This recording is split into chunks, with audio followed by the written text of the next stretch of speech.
kelihatan yang dikatakan belum untung, ya baru. Tapi jaminannya APBN kan gitu kemarin. Bukan masalah jaminan APBN, kan tidak bicara APBN. Opung Luhut mengatakan ini tidak dengan APBN. Mungkin ketika Jokowi mengatakan setelah hari Senin adalah hari Kamis, para termul-termul pendukung Jokowi ini pasti akan tetap membela mati-matian Jokowi dan membenarkan apa perkataan Jokowi tersebut. Tapi yang kita melihat sekarang ya, ini sudah dinikmati oleh rakyat luar biasa ya.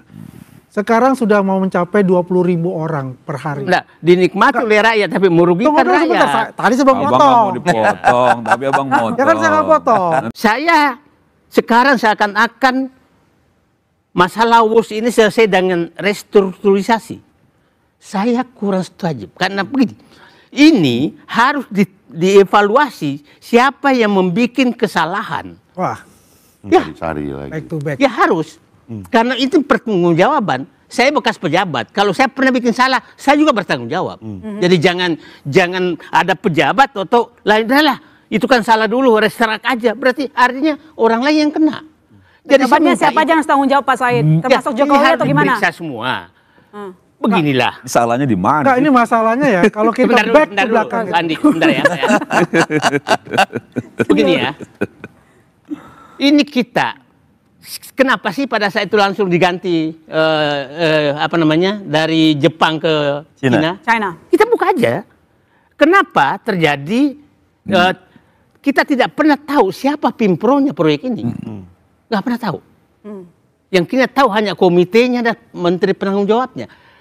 Padahal yang menentukan itu adalah pimpro. Suatu kenaikan harga lebih 10% itu tidak diizinkan kecuali izin dengan pemerintah. Nah ini lebih dari 10% kenaikannya. Artinya ada sesuatu penyebabnya naiknya apa. Nah ini jangan karena naiknya terus langsung ngomong restrak aja utangnya. Enak aja. Siapa tuh sebenarnya ada terjadi sesuatu di situ yang memerlukan rakyat. Jadi benar. Jadikan proyek WUS ini menjadi evaluasi kebijakan publik. Kebijakan publik itu begini. Ini kan bapak-bapak politisi. Kebijakan publik itu baru bagus kalau diawali dengan analisis teknokrasi. Baru masuk analisis birokrasi. Baru keputusan politik. Jangan seperti sekarang. Diawali keputusan politik baru mencari pembenaran birokrasi dan teknokrasi. Nah, itu menurut saya yang harus diubah sekarang. Jadi, udahlah. Jadikan pelajaran ini bahwa gerasa gerusu mengambil keputusan yang menyebabkan kerugian rakyat itu harus diakhiri ke depan. Iya. Rakyat nggak dirugikan. Keputusan politik yang gerasa gerusuk kata Pak Said. Kita melihat gini, saya setuju masalah evaluasi. Iya. Tapi yang gerasa kita gerusuk. melihat sekarang ya. Ini sudah dinikmati oleh rakyat luar biasa ya. Sekarang sudah mau mencapai 20.000 orang per hari. Nah, dinikmati oleh rakyat tapi merugikan rakyat. Tadi saya potong. Abang mau dipotong, tapi abang potong. Ya kan saya nggak potong. Nanti kita potong terus loh. Saya kan jelaskan ini. Udah bagus kok. 2023 sampai sekarang sudah mencapai hampir 20.000 per hari. Dengan target 30.000 per hari. Ya sekarang sudah 6.000 sekian lah, 6 juta sekian. Tapi ongkosnya masih disubsidi tahun. sih, Bang. Memang itu kan saya bilang, memang masih bleeding untuk itu. Tapi ini kan jangka panjang. Artinya apa? Cina itu sudah setuju dengan catatan ini harus panjang. Artinya sampai Surabaya. Baru itu bisa kelihatan yang dikatakan belum untung. Ya, baru tapi jaminannya APBN kan gitu kemarin. Bukan masalah jaminan APBN, kan tidak bicara APBN. Opung Luhut mengatakan ini tidak dengan APBN. Bagaimana ya artinya ini yang tadi ada negosiasi ulang dengan Cina dan Cina sudah setuju nih 3 bulan lalu. Nah, fungsinya sekarang sebagai operator kereta api ya.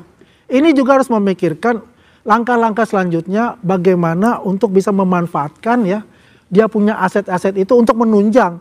Katakanlah kita tidak hanya berpatokan pada farebox-nya aja berdasarkan tiket. Tidak. Bagaimana bisa memikirkan juga katakanlah integrasi tiket misalnya ya. Dari katakanlah kereta api cepat, LRT sampai kereta api bandara.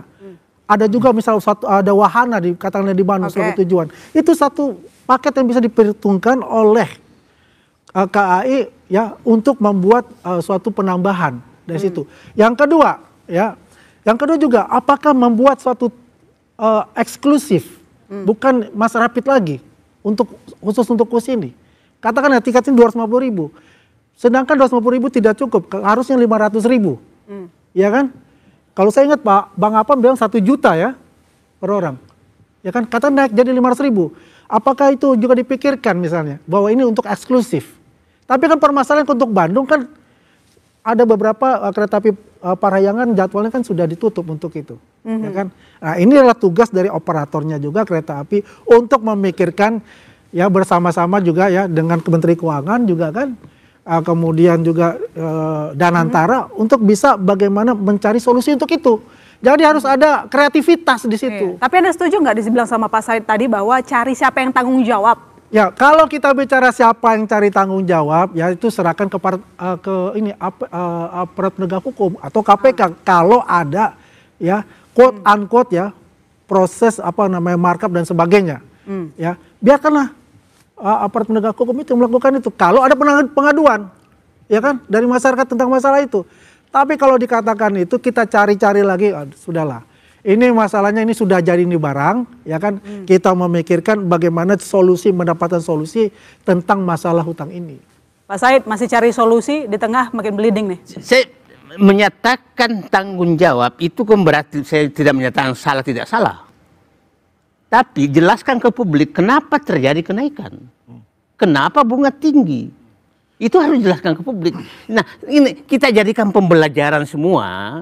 Jangan hanya udahlah barangnya udah jadi restorak aja lah. Nggak begitu.